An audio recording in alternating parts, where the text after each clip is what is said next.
Denpasar nanti saya mengajar ekstra fotografi dan memang saya sangat hobi memotret dan saya ingin menularkan atau men-sharingkan keahlian saya kepada banyak orang biar mereka bisa juga memiliki keterampilan.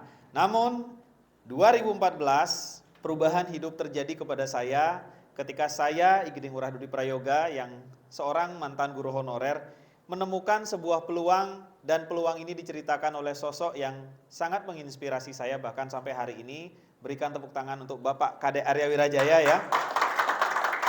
Beliaulah yang menceritakan program bisnis ini di daerah KFC Sesetan saat itu tidak dengan slide sebagus sekarang intinya. Nah itulah sebabnya karena saya trauma dengan bisnis networking, akhirnya saya sempat menolak, namun setelah saya pelajari dan saya telaah dan teliti program bisnis ini, secara logika, secara paradigma saya nggak bisa menolak Bapak Ibu semua. Nah hari ini saya Igede Ngurah Dudi Prayoga akan menyampaikan apa sih yang membuat saya secara sederhana cara berpikirnya harus memilih bisnis ini. Dan saya katakan kepada Bapak Ibu semua, jika Bapak Ibu tidak serius menjalankan bisnis ini, saya anggap Bapak Ibu tidak berhitung dan mempelajari bisnis ini secara teliti. Karena jika Bapak Ibu benar-benar berhitung, benar-benar mempelajari secara teliti, alasan Bapak Ibu untuk tidak serius di bisnis ini tuh nggak ada sebenarnya. Nah inilah beberapa poin kenapa saya dan kenapa kita semua yang ada di ruangan ini harus mengerjakan program 3i Networks ini.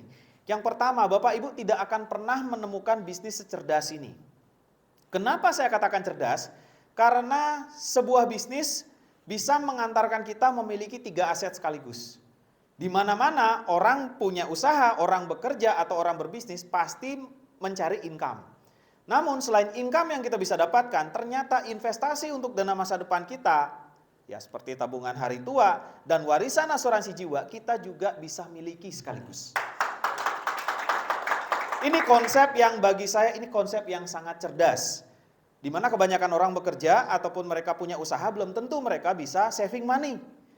Belum tentu mereka juga bisa membeli asuransi. Nah, cuman dari bisnis yang satu konsep ini kita bisa memiliki ketiganya. Yang kedua, modalnya sangat kecil. Bapak Ibu semua kalau tidak percaya saya bilang kecil, 350.000 setiap bulan yang kalau dikalkulasikan seperti Pak Arya tadi sampaikan secara teliti, ternyata modal kita setiap bulan untuk berbisnis itu hanya 98.000 per bulan. Sisanya ke aset investasi, ke aset asuransi.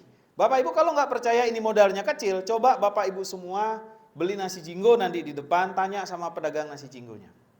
Bahkan tadi saya ketemu mantan siswa saya yang juga pernah jualan nasi jinggo. Ternyata modal perharinya 300 sampai 500 ribu per hari. Kita 98 ribu per bulan.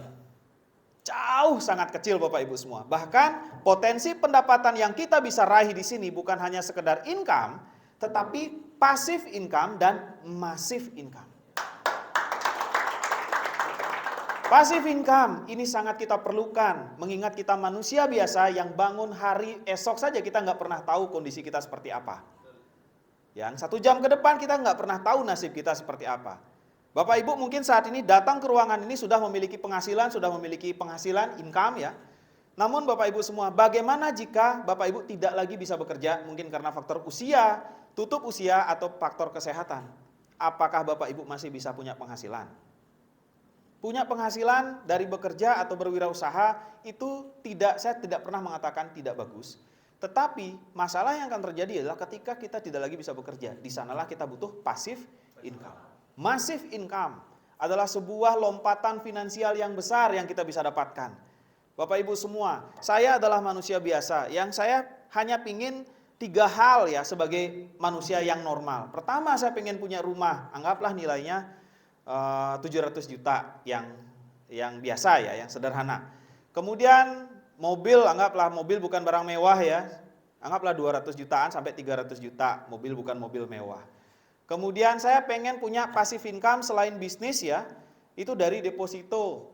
Ya anggaplah ngasilin sesuai dengan standar hidup sekarang setiap bulannya jika sudah berkeluarga anak banyak itu 15 juta. Termasuk pendidikan, konsumsinya. Berarti saya harus nyiapin deposito 3M.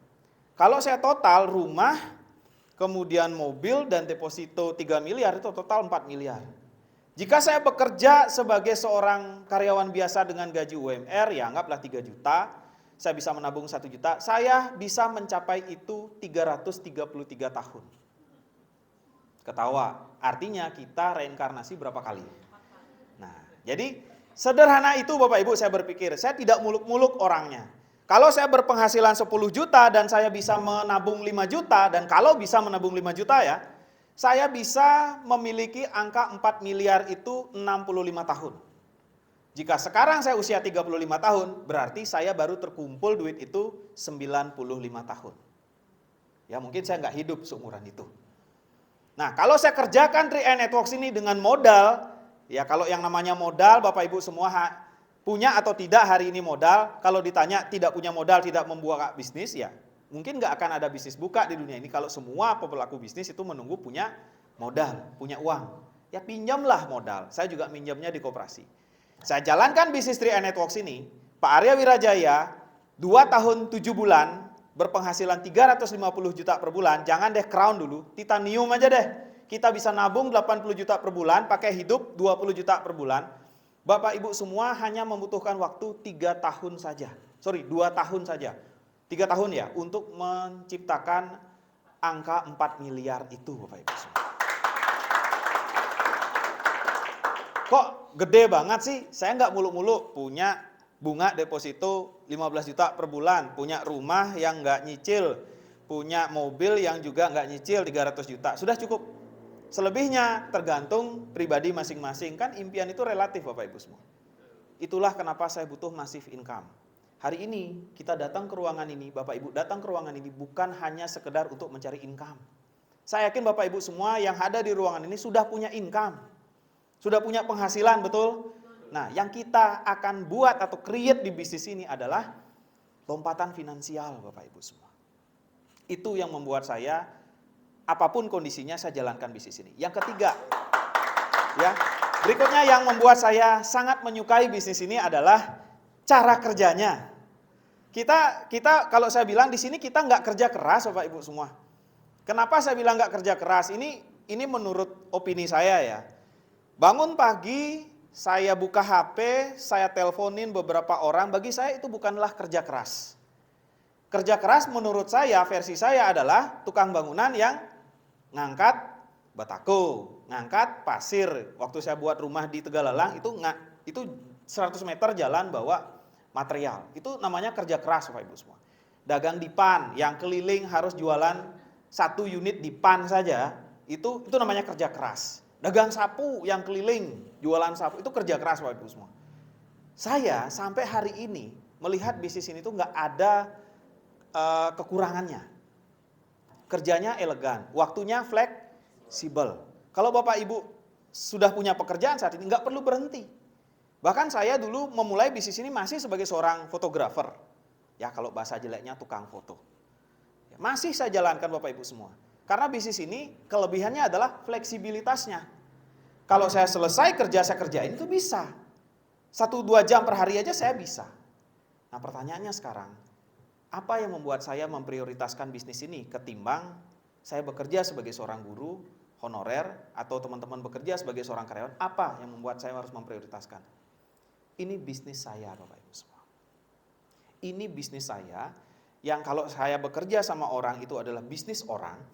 Itu saya rela memberikan waktu saya 8 jam dengan pola kerja sesuai ada standar SOP dari perusahaan itu. Kenapa untuk bisnis saya yang untuk lompatan finansial saya nggak berikan? Nggak fair. Seharusnya kalau kita bisa bekerja sama orang kita bisa 8 jam.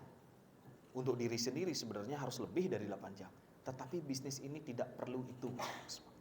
Dia hanya butuh 1-2 jam per hari saja, Bapak Ibu sisihkan waktu secara konsisten dan komitmen. Saya yakin Bapak Ibu semua, dalam waktu 8 bulan, seperti yang terjadi sama Pak Kuancen, dalam waktu 3 tahun, seperti yang terjadi sama Pak Arya, lompatan finansial Bapak Ibu sudah akan dapat.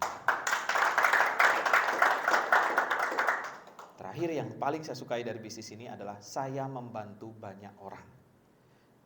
Sebagian besar bisnis mengajak orang untuk belanja, betul?